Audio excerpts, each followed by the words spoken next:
Welcome to Three Crosses Farrier Company. We're going to be doing a half set on Ace today. When I say a half set in Farrier terms, that means 2 front shoes and a trim on the hind. So in these recent videos, we've started doing both front feet so you can see the differences between the 2 front feet and some of the similarities. We're going to start by pulling the shoe. One of the things about pulling the shoe is that we're trying not to tweak the hoof or the joints of the horse at an unnatural angle. So the motion that we use is kind of a rocking motion from top to bottom, a quick jerk that breaks the clinches and pulls the nails. I'm using Mustad pullers here. I really like Mustad pullers. They have a square head. I've used some of the other brands and they use a rounded head, and I just don't feel that I get as good a pull, for lack of a better term, from them. Now you'll notice the black around the edge of this hoof. It's super dry right now, and most of the horses I haven't had to worry about thrush, but this guy does have just a little bit of thrush around the lamini wall, and that's that black you see. Now I'm using half rounds here. I really like my half rounds. I've had a lot of questions in the comments about like what tools do I use, what brands do I use. Half rounds are probably one of my favorites, and they're made by GE. I don't know that there's any other company out there that makes a half round. My hoof knife is a JH Forge hoof knife with a built-in hoof pick. I like having the built-in hoof pick as it allows me to do 2 jobs with the same tool rather than having to carry an extra tool. When you're nipping the hoof, it's super important that you get a nice flat nip line with no gouges, no distortion. You want that line from the toe to the heel to be almost perfect so that you're not having to do a bunch of extra work with your rasp. Basically, we can take our rasp, run it across the hoof a little bit, clean it up, flatten it out just a little bit more, and then nail on a shoe.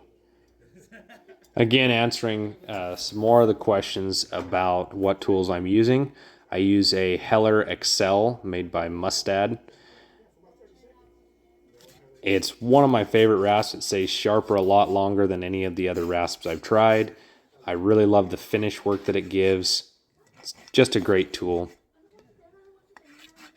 And it's probably the best one I've found so far. That we call them a green tang.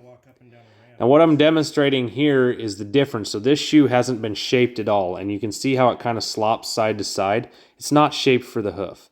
Now I've taken it to the anvil and I've brought it back, and you can see how it's shaped. See how it fits the foot. Now you'll notice a little bit of overhang in the toe, and that's by design. This horse has a very elongated toe, and we're trying to correct that a little bit and trying to bring the toe back a little bit. So we're going to set the shoe back just a little bit, and then we'll address that extra toe with our rasp later. Now, one of the things that I do when nailing a shoe is that I put in 2 nails in the heel, and that kind of holds my shoe in place, and then I drive them both so that my shoe doesn't shift forward or backwards or to the side. I have had issues in the past when driving just 1 nail at a time of that shoe shifting a little bit, and so this was the trick I came up with. A lot of different guys use different methods to achieve this same outcome. When I was driving that first nail, the reason I pulled it is it wasn't popping out and it wasn't quite coming out where I wanted it to. When we drive nails, we listen to the sound and the feel of the nail as we drive them. Sound and the feel of the nail will tell you if it's in the right spot, just as much as knowing kind of where the hoof wall is and anatomy of the hoof. But even more so, you're able to tell by the sound and feel of a nail if it's in the right spot. It took me years and years of practice to be able to hear and feel where my nails were being driven and whether they were in the right position.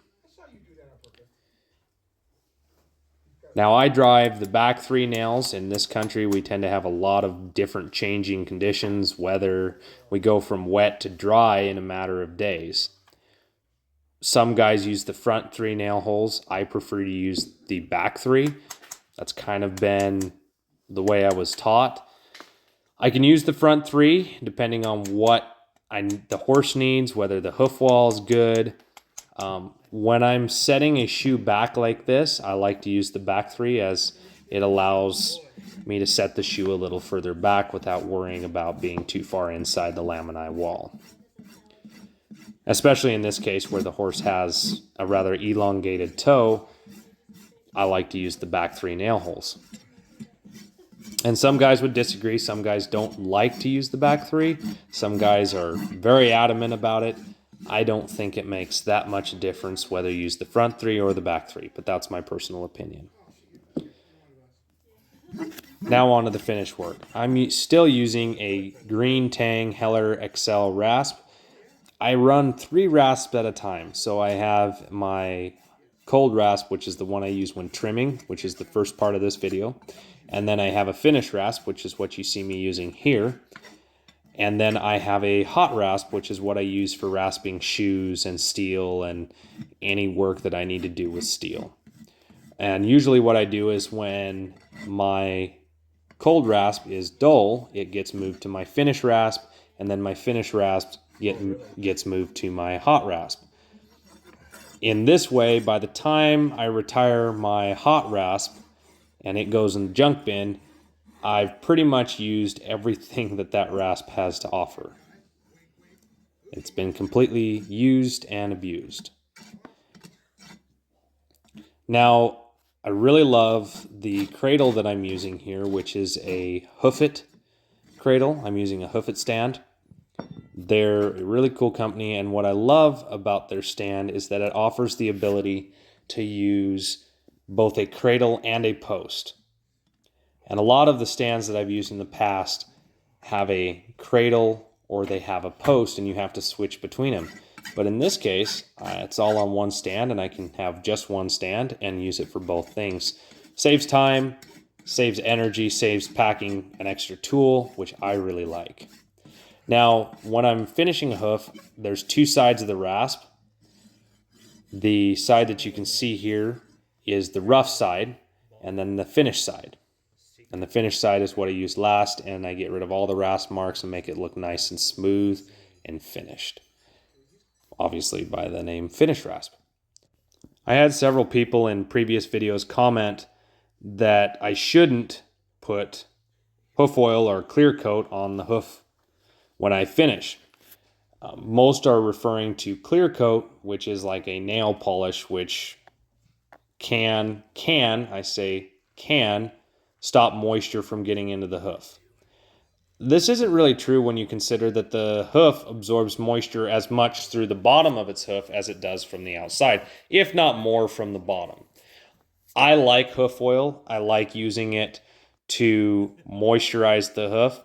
Just like coconut oil, I think coconut oil is actually a really great thing to use. I use Horseshoe Secret products. I've used their supplements in the past, had really good luck with them helping with hoof growth, and I've had really good luck with their hoof oil. I like that it's clear, it has a bunch of minerals and really good stuff for the hoof, and when it's absorbed into the hoof, it helps with hoof growth. That's why I use it. Several people in the comments didn't like this. I think the negatives are far outweighed by the benefits of hoof oil, in my opinion. Again, a lot of people would disagree, but this is my opinion. Now we're on to the other hoof. This would be the left front. We just finished the right front. It's very similar. Most horses have a high and low heel. So it has a lot to do with how they stand in the pasture. So one foot will generally be just a slightly smaller than the other or slightly bigger than the other, depending on which hoof you're looking at. So when we get underneath the horse and when we start working on him, you cannot approach each hoof as like, oh, this is just the same as the other front, because there's going to be slight differences. There's going to be differences in how the heel's shaped, how the quarters are shaped, and how the toe is shaped. Now, they might be minute differences, but they really matter in the long run when you're trying to help a horse. So in this case, both feet are rather elongated, meaning they're more of an oval than they are a rounded shape. A lot of people ask about wild horses and what happens in the wild, and why do wild horses have nice, big, round feet and don't need a farrier? Number one reason, they travel a lot of miles and they wear down their hooves. There was a recent study done by one of the AI journalists, and that is that in the wild, when a horse is born, they immediately get up within a couple hours and they begin moving. And when they move, they break out that hoof and they cause that hoof to open up. So as they move, it makes that hoof open up. Horses that are born in captivity, specifically horses that spend a significant part of their young life in stalls, do not get this movement. And this is where we tend to see the elongated, super long, tubular, oval feet rather than the big, nice, round feet of a horse that spends most of its time in a pasture. This can also be true of when we shoe them. If you shoe a horse improperly or shoe them constantly, we can be at risk for doing the same thing, elongating the toe rather than keeping a nice rounded foot. Again, showing you the differences between what a unshaped shoe looks like and what a shaped shoe looks like. You'll also see here that I'm cheating, what we call cheating the toe a little bit, to bring that breakover further underneath the horse. Generally speaking, the coffin bone sits about 3/4 of an inch in front of the frog, and you want your breakover to be about 1.5 inches in front of the frog so that we still support the coffin bone, but we're not too far out in front of the hoof. And if you look here, when you take your thumb, which is about 3/4 of an inch, and you set that right at the tip of the frog, that will give you kind of an earmark of where your coffin bone sits. And I like the inner web of my shoe, the inside of my shoe, to be just a little in front of that 3/4 of an inch mark. The other thing is when I'm driving my nails, I drive them in the same angle as the hoof wall. So you'll notice my back nails tend to be more straight up and down, and my front nails tend to be pointed towards the hoof more. This is due to the fact that as your hoof wall goes towards the heels, it becomes steeper. In most cases, some horses are super flared, and this is different. Each hoof has to be approached as a different problem. Now you'll notice I pulled that nail. I believe in that case it was a little low and I wanted a higher nail. One of the reasons we want high nails is the hoof wall is not rigid. People think of the hoof as being hard and unmalleable, and that's actually not true. The whole hoof capsule flexes and moves as the horse walks. What we're doing by keeping the nails higher is as you get further and further away from the ground-bearing surface, the movement of the hoof becomes less and less. So the higher your nails are, they have more purchase in the hoof wall, so they're hanging on to more area. And not only that, they're further up into hoof wall that moves less. When I was beginning shoeing, I was not as confident with where I placed my nails, and I had low nails a lot of times. And this created some problems because if a horse pulled it or maybe ran too hard or jerked or hit something hard when it was running, it could rip the shoe off, and in some cases did rip the shoe off. This caused me some major heartache because when he ripped the shoe off, he took a lot of the hoof wall with him. Where I have my nails higher, if he does, heaven forbid, pull this shoe, he's only going to break the clinches and the nails will come right out and it will leave the hoof wall intact rather than taking the hoof wall with it. One of the things that influences nail placement the most is shoe fit. If your shoes fit properly and you're nailing to the white line, you can place those nails as high as you want, basically, because the hoof wall is basically the same width from about 1/4 of the way from the coronary down. So 3/4 of the hoof is the same width as long as we keep uniformity, don't have flare, things like that. That's one of the reasons we rasp the outside of the hoof. The practical reason is to keep symmetry when we're working with the horse so we know where to drive nails and so we know where to shape shoes.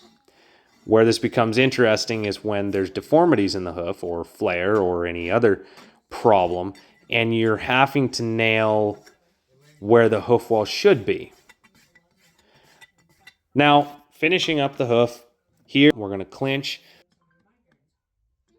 One of the things about clinching the hoof is you'll notice I take my rasp, I kind of buff the nails, I make them nice and square, and then when I clinch, I want a nice square clinch, and I want my clinch to lay flat against the hoof wall. I don't want it sticking out or bent over into the hoof wall or kinked or anything like that. I want a nice flat clinch up against the hoof wall.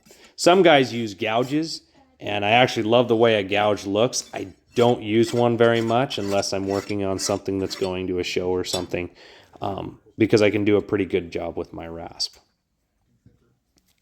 Again, I wish I was sponsored by some of these guys. I'm not, unfortunately, but I do happen to love this product, and for those that have asked questions about it, it's Horseshoer's Secret. It's a great product. I've used it for a lot of years, and I really like it. And that should just about do it for today. Hope you all liked the video. Like and subscribe. Let us know what you think. We enjoy your comments, and I try to answer them to the best of my ability. Let us know what you'd like to see next.